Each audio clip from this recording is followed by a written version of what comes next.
2015లో శ్రీమంతుడు సినిమాతో grand entry ఇచ్చిన మైత్రి movie makers ఇప్పుడు 10 ఏళ్ల విజయవంతమైన ప్రయాణాన్ని పూర్తి చేసుకుంది. ప్రొడ్యూసర్లు నవీన్ ఎర్నేని మరియు వై రవిశంకర్ నాయకత్వంలో ఈ బ్యానర్ తెలుగు సినిమా ఇండస్ట్రీలో అత్యంత పరిశీలనమైన నిర్మాణ సంస్థగా మారింది. ఇప్పటి వరకు ఈ బ్యానర్ రూపొందించిన ముఖ్యమైన సినిమాలు జనతా గ్యారేజ్, రంగస్థలం, డియర్ కామ్రేడ్, మత్తు వదలరా, ఉప్పెన, పుష్ప ది రైజ్, సర్కార్ వారి పాట, అంటే సుందరానికి, Veera Simha Reddy, Waltair Veeraiah, Mathu Vadalara 2, Pushpa 2 the rule, good bad ugly, Jaat, 8 Vasantalu, ఇలా వరుసగా విజయవంతమైన సినిమాలు. ఈ బ్యానర్ తక్కువ టైంలోనే పెద్ద స్టార్ హీరోలతో, టాప్ డైరెక్టర్లతో సినిమా చేయగల స్థాయికి ఎదిగింది. ఒక్క తెలుగు సినిమాతోనే కాదు, ఇతర భాషల్లో కూడా సినిమాలు చేస్తూ హిట్లు అందించింది. ఇప్పుడు మైత్రి సంస్థ దగ్గర బిగ్ ప్రాజెక్టుల భారీ లైనప్ ఉంది. Ustaad Bhagat Singh, Pawan Kalyan, Harish Shankar, RC-17, Ram Charan, Sukumar, BD-14, Vijay Devarakonda, Rahul Sankrityan, Jai Hanuman, Rishab Shetty, Prashanth Varma, NTR, Prashanth Neel pan India cinema. వారు కేవలం బడ్జెట్ హావానే కాదు, కంటెంట్ ఓరియంటెడ్ సినిమాలకు కూడా సపోర్ట్ చేస్తారు. శశి నేతృత్వంలో సంస్థ భారీ డిస్ట్రిబ్యూషన్ నెట్వర్క్ కూడా ఏర్పాటు చేసింది. ఇతర బ్యానర్ల సినిమాలు కూడా దేశవ్యాప్తంగా విడుదల చేయగలడం వారి సత్తా. ఇప్పుడు 2వ దశలోకి అడుగు పెడుతున్న మైత్రి మూవీ మేకర్స్ కేవలం విజయాలను కాకుండా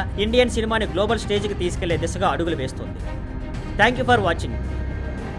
please like, share and subscribe.